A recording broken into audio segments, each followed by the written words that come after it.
suddenly Witt's gone, Dez is gone, and now it's like, well, Hannah retires in our tight end group, and it's like, well, where are we now? Where are we as a team, and who are we going to be? So it's a growing thing. I mean, we're growing in it for sure. It's processed the whole season, and we'll develop and get better at that. But it's been cool to see our team, really embrace this is about us. This is about our collective thing.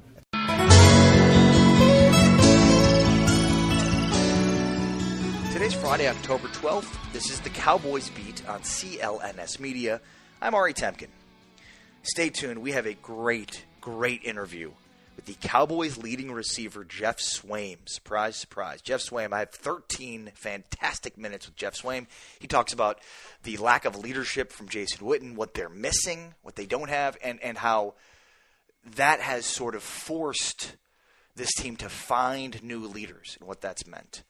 Also, Geoff Swaim talked about the 13 career receptions he had at Texas, crazy, in 2 seasons, and how he's transitioned into being a more dual-threat tight end. You're not going to want to miss the 13 minutes that I sat down with Geoff Swaim. It's fantastic stuff. You're going to learn a lot about Geoff Swaim, the Cowboys tight end, who has emerged in that spot. He and Blake Jarwin coming out of training camp are sort of neck and neck, but Swaim has really taken the bull by the horns and become their de facto number 1 tight end. And I don't know that they want Geoff Swaim to be their leading receiver, but he is to this point, and he's probably one of their more reliable receivers. And that's really where we start today. Surprise, surprise. Talking about their offense, or lack thereof. Because once again, the Cowboys lose another game where they only score 16 points. And, as you'd know it, the Cowboys, after 5 games, have just scored, on average, 16.6 points per game, which is atrocious in 2018 in the NFL. It's absolutely categorically horrible. The average team in the NFL scores 24 points a game. Average team scores 24 points a game. What's funny is Cole Beasley, during today's media availability, said, well, we're not an offense that's really built to put up 30 points a game. What he's saying is if everything goes right for our offense, we're probably only going to score between 24, 26, 28 points. Like, it's really difficult for a team the way we're built to score 30 points, which is interesting because it just seems very counterintuitive in 2018 in the NFL to try to win football games that way. It doesn't – I mean, the average team is scoring 25 points a game. Now, I get it. They're 24 points a game. Now, their defense is decent, but if not good. But it just, through 5 weeks, hasn't looked like the approach that they've taken on offense is the right approach. And whatever their approach is, long drive, smash mouth football, like they need to evolve and adapt within that scope to be more multifaceted, because you just can't – you're not going to win many football games scoring less than 20 points consistently. And that's where the Cowboys are, averaging 16.6 points per game. I don't want to dwell too much on the Houston game, but I'll say this. Obviously, a lot of people are discussing and have been discussing all week the 4th and 1 decision by Jason Garrett to punt on 4th and 1 from the Texans' 42 in overtime. I'll just say this. To me, it wasn't – the outcome of the decision was not important. I say you go for it because it's a win-win.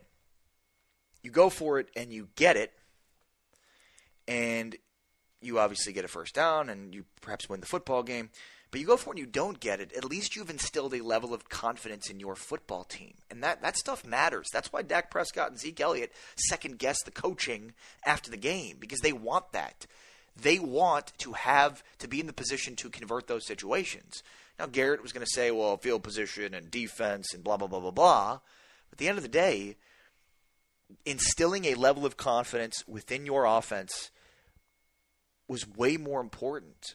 And I'm not saying Garrett's lost the locker room, because I don't think he has. But if we look back in the next 3-4 weeks and we figure out that he lost that locker room, it starts with that decision by Jason Garrett to punt on 4th and 1 from the Texans' 42. That was the moment where he began to lose this locker room that had a lot of confidence in him, but that he was unwilling to reciprocate given that circumstance. I think that's important. I did the pre- and post-game show with Jesse Ollie, a former Dallas Cowboy. He's been in locker rooms. He spoke to that level of importance, told me about that. That's important. Instilling confidence in your team.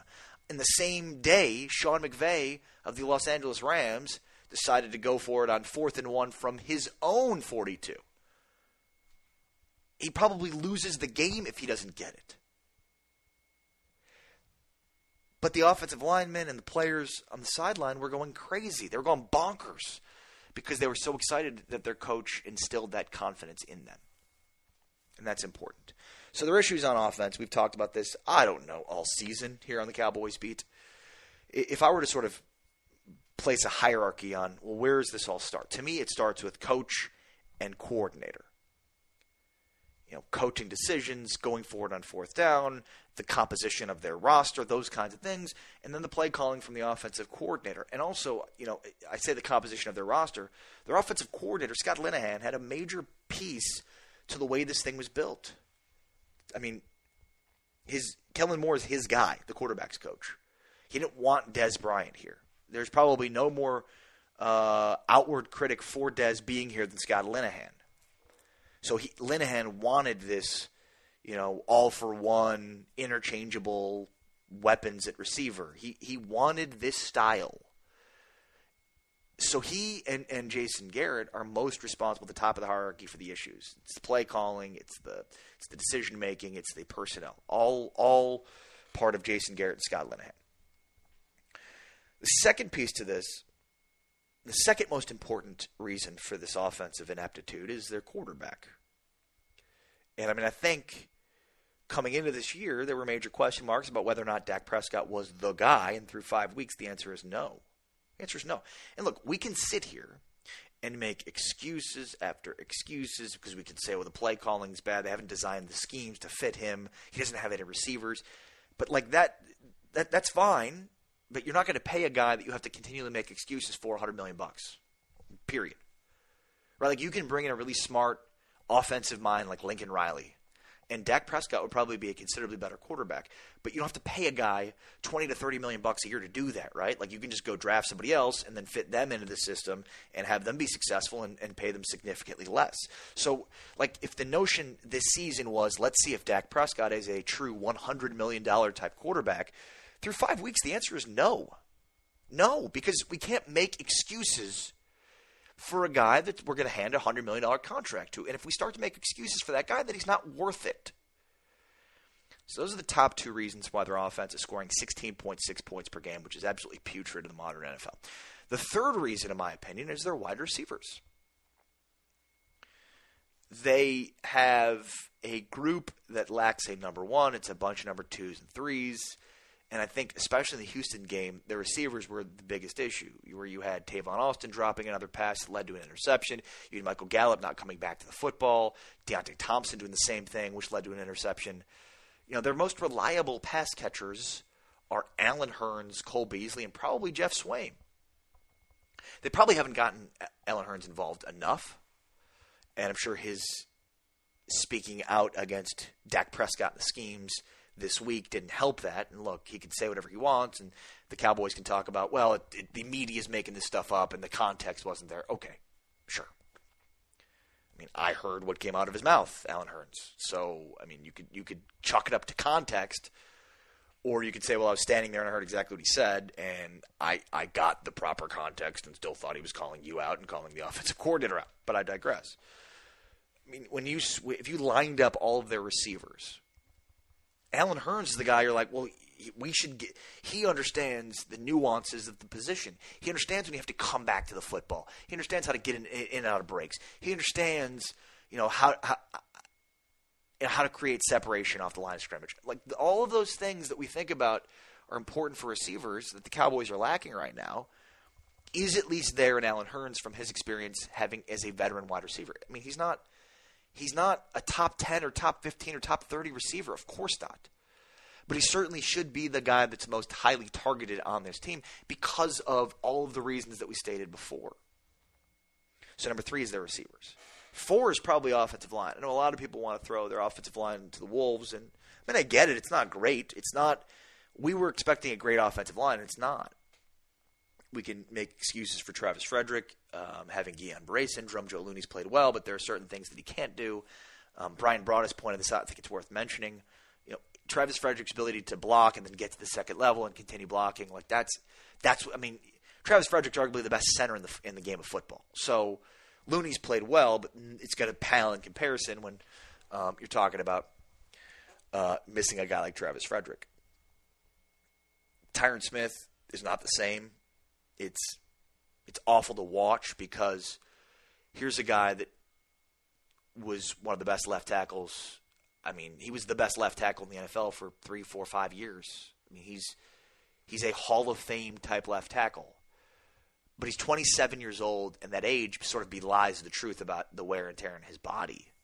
Right? Like he developed back issues a couple of years back, and those don't get better for a big man. I mean, back issues don't get better as you get older for anybody, but especially a big man. So, he did yoga this offseason and things that tried to, minimize the damage that's been done to his body. But I think the early returns are, this is the beginning of the downslope for a guy that was an all-time great. When he started his career, he was the youngest player in the NFL. So 27 might seem young, but it's old considering how many miles are on his body.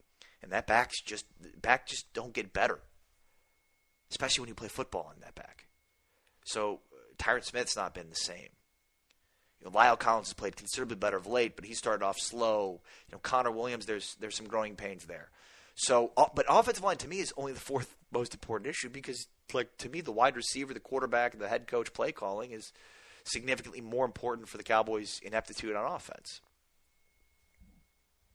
I mean, we can put tight ends in there too, but I think that pretty well covers the hierarchy of what their offense is. So now to the ultimate question, which is Jason Garrett or Scott Linehan going to lose their jobs? Because a lot of Cowboys fans are foaming at the mouth at this thought, and most want it to happen now. Well, I don't know if it's going to happen now or soon. If they lose to Jacksonville on Sunday, I don't expect that they'll lose their jobs. But they lose to Washington the next week. And then they lose out of the bye to Tennessee. This team starts 2-5, 2-6, 2-7. Continues on this path of horrible offensive football. Then Jason Garrett will lose his job in season. And I know a lot of Cowboys fans will hear that and say, well, why do you think that Garrett would lose his job in season or at any point, right? He should have been fired multiple times over already, so why hasn't he? I think the answer is simple. This year's different because in years past, when you could have argued that he should have lost his job, Tony Romo was there. And like it or not, Romo was married to Jason Garrett. Because Romo was the offensive coordinator, right? They'd call a play in the huddle, he'd be up to the line of scrimmage, he'd look at the defense, and he'd call a different play. He basically did that every time, right? So, you're not going to get rid of Garrett, one, because they have that symbiosis, but two, because if you bring in a new coach, does he want Romo to play like that? Right? So, at the end of Romo's career, they're not going to hire a new coach because those two guys work together, insofar as Romo's basically the offensive coordinator, gets to call the plays. And if they brought in a new coach, that new coach might not have wanted that. In fact, that new coach probably wouldn't have wanted that. So, you could justify Jason Garrett not being fired throughout the entirety of Romo's career because they were tied together. So now we get to the Dak Prescott era. Well, in year one with Jason Garrett, Dak Prescott was a arguable MVP candidate in the NFL, the offensive rookie of the year.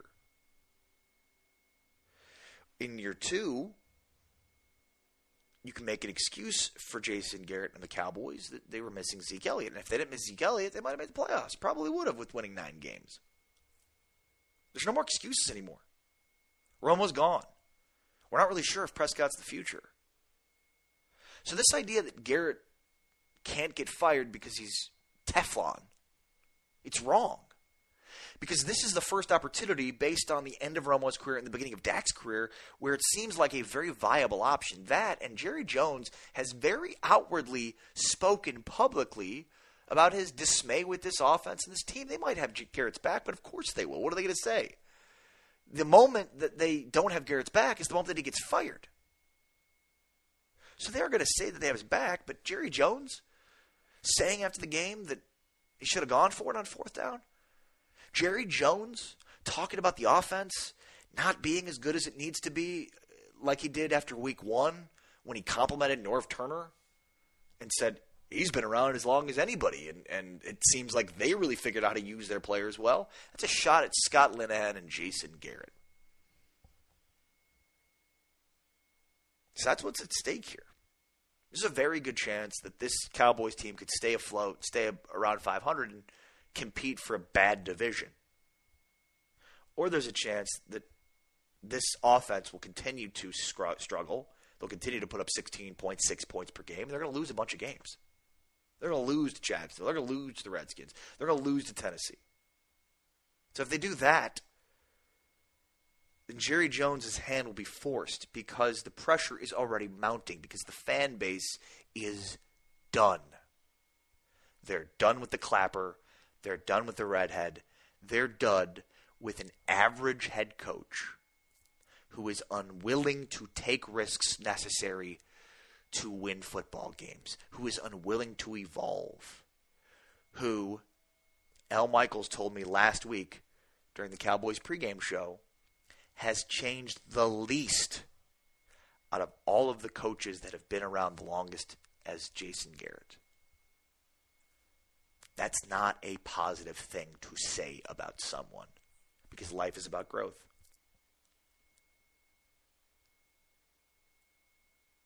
So make no mistake about it. Jason Garrett is very, very much on the hot seat. And Jason Garrett could very well lose his job this season. And if he does, it'll be because the Cowboys decided to be married to Scott Linehan's offense.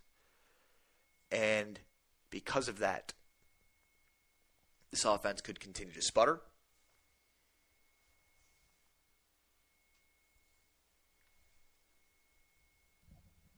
So make no mistake about it. Jason Garrett is absolutely on the hot seat.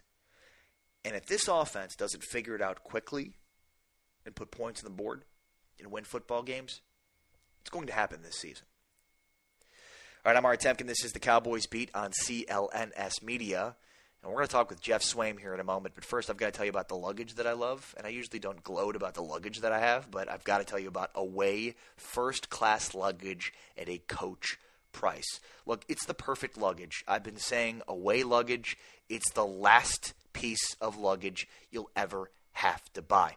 Away Travel uses high-quality materials while offering a much lower price compared to the other brands, but cutting out the middleman and selling directly to you. I bought the carry-on, but they have the carry-on, the bigger carry-on, the medium, or the large for extended stays. All suitcases are made with premium German polycarbonate, unrivaled in strength and impact resistance, and very lightweight. A very, very durable outer shell that's lightweight. They also have this interior with a patent-pending compression system, which is helpful for overpackers. It's incredible. You know how sometimes you try to jam the suitcase together so you can zipper it up and just try to make sure everything fits in there? Well, with this, the interior is so great that you could, pack as much as you want, seemingly, and it closes with ease. 4 360-degree spinner wheels guarantee a smooth ride. They have a TSA-approved combination lock built into the top of the bag to prevent theft. Removable, washable laundry bag keeps dirty clothes separate from clean. Plus, this is the most amazing thing I've ever seen. The carry-on sizes have this built-in phone charger that charges all cell phones, tablets, e-readers, anything else that's powered by USB cord. A single charge of the Away carry-on will charge your iPhone 5 times. Plus, there's a lifetime warranty. If anything breaks, they're going to fix it or replace it for your life. And here's the best part. Go to awaytravel.com/beat. That's awaytravel.com/beat. And use promo code BEAT, which will get you $20 off your suitcase. You get a 100-day trial. Live with it, vibe with it, travel with it, Instagram it. If at any point you decide it's not for you, return it for a full refund. No questions asked. For 100 days. Awaytravel.com/beat. Make sure to use promo code BEAT, B-E-A-T. $20 off your suitcase. I bet you it'll be the last piece of luggage you'll ever have to buy, and you'll figure out once you have it, you can't believe you ever lived without it. It's Away Travel. Go to awaytravel.com/beat, awaytravel.com/beat. All right, let's visit now with the Cowboys' leading receiver and their tight end, Geoff Swaim from the University of Texas. And so, Geoff, did you enjoy that Texas OU game last Saturday? Yeah, I got to see probably, 5 minutes of it. I was kind of running around getting stuff ready to go to travel, so I only saw a little bit. When I left here, they were up like quite a bit, and then I get to the airport and Scott goes, "Yeah, they were up 45-28." I think it was, and now it's tied. I'm like, we better not lose. So when I got on the plane and someone was watching, I was able to catch it. And I saw the field goal. So luckily, there's nobody on this team from OU, right? I'm trying to think. There used to be Tapper. He's gone. It's Tap. Yeah, I don't think there is. I'm trying to say, I don't think there is anymore. I guess it would have been good if you'd lost, but when you win, it kind of sucks because you don't get to rub it in. That's right. Yeah, Tapper. I think Tap was the last guy. But yeah, Connor's obviously a Texas guy, so it's good to see them do well. They've been struggling for a while now, so it's good to see them. Are they back? I don't know. I mean, got to prove it every week, right? Yeah. So I'm always hesitant to make predictions about stuff like that. I mean, I'm hesitant to make them about myself. So. Do you have any idea how many receptions you had at Texas? I do. I had 13 in one touchdown in 2 seasons. Mm-hmm. And I started, I think, every game but one. So is that crazy? Yeah, I mean, to have 13 total receptions in 2 years of college and become a pass-catching tight end in the NFL?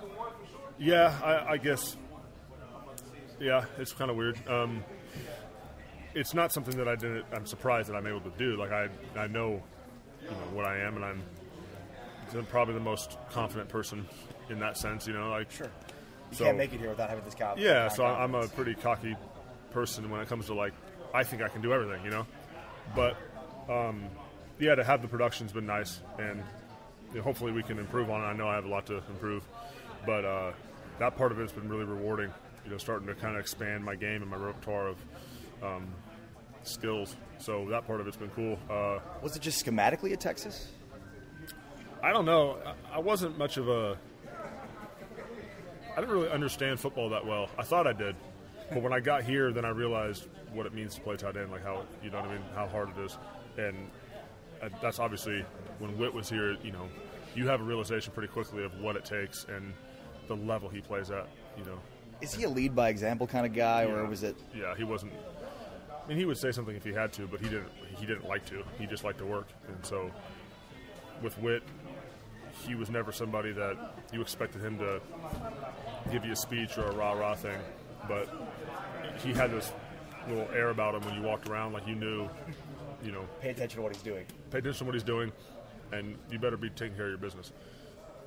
So it was cool because I had seen guys lead by example, but with him it was a little more like lead by example, but you better be on your P's and Q's, mind your P's and Q's, because he sees everything. Was it just because of who he is that you just he commanded that, or because he's a legend, when you got here he's a Hall of Famer. Yeah. So was it because of that you're I've just got to follow him, or were things that he would do? It was a little bit of that.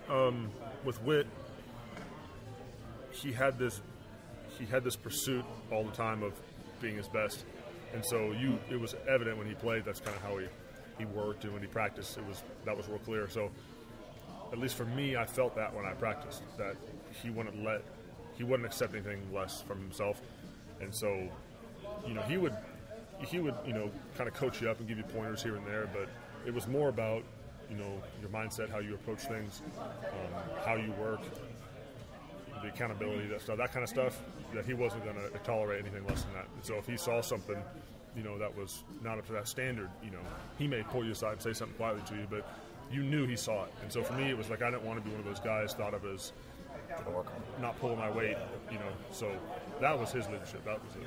I mean, it's of course you miss him in this locker room. You can't have a Hall of Famer like that and a great leader like that not miss him.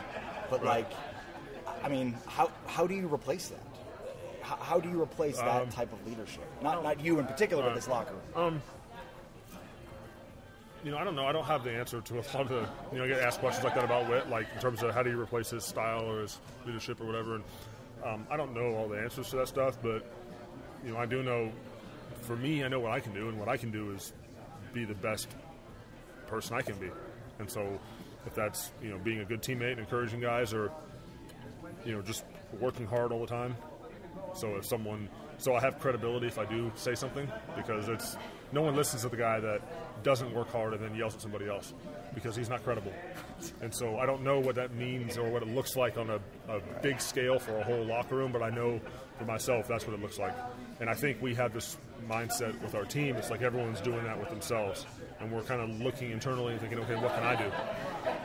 And that's a cool thing to see, that growth, because suddenly Witt's gone, Dez is gone, and now it's like, well, Hannah retires in our tight end group, and it's like, well, where are we now? Where are we as a team, and who are we going to be?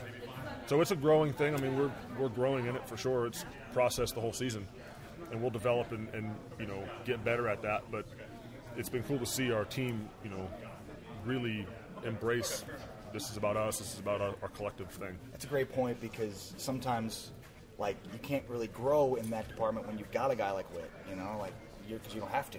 Well, it almost forces you to. I mean, it's a struggle for a bit, but it forces you to do something that you didn't have to do when you had a guy like that. Yeah, and I think, new leadership pops up, and so, a guy like Zach, who's played this way since he's been here, has been a big force in this league. For him to take in that role, and he's always been that lead by example, hard worker kind of guy. But you hear him now in the huddle every once in a while saying, "Let's go, guys." He's talking stuff and talking situations that we're in the game. So there's guys like that, and obviously it gives Dak and Zeke an opportunity to kind of make it their own, because this is Dak's offense, and Zeke is obviously a great running back and a huge part of our offense. So for those guys to be able to make it their own and create their own style, and for us to, as our team, to create this work in progress has been pretty cool. Did you, when you watched the film on your long reception last week in Houston, did you think I should have gotten in? I don't know. I mean, probably. I was looking. I rewounded, thinking, oh, maybe I could go here or there, but in real time. I think I made some pretty good decisions. I think I made some pretty good decisions. But yeah, it's always challenging for me as when I get the ball and I'm in space to as you get done, you're like, man, hindsight's 20/20. I should have done this. I should have done that. But you just run until you're tackled. The Giants ran the exact same play, had almost the same success, and Evan Ingram also did not get in. So you should, feel good about it. Yeah, you should feel good about it. But it was funny, because when you ran the play, it was like, oh, that's perfect. I saw the Giants run the exact same thing against this defense. Right. So you guys had a couple of big plays. That play, the Rico play. What do you think? I mean, it was just turnovers and penalties that kind of got you behind the chains. Yeah, it's when you turn the ball over, it's hard to win, and so that's true of any team. And no matter how good you are, you can't turn the ball over. And so that's a critical thing. And then after that, it's, communication. We keep talking about it. We say it all the time. We talk about this constantly. But communication is so important. You can be okay. You make the wrong call, but you make a call and everyone's together. You'd be all right. But, I hear one thing, someone else hears another thing. I wasn't listening. That kind of stuff can't happen. And so for us, just being clear and really running through those scenarios and practice more and being more tuned in situationally, I think will be a big key for us. Realistically, because there's so much going on the field, that happens a lot, doesn't it? Like miscommunications and stuff. I mean it does, but that's why you prepare. So you anticipate certain looks, and I heard this saying a while back, and the guy said, "Hurry up and fail."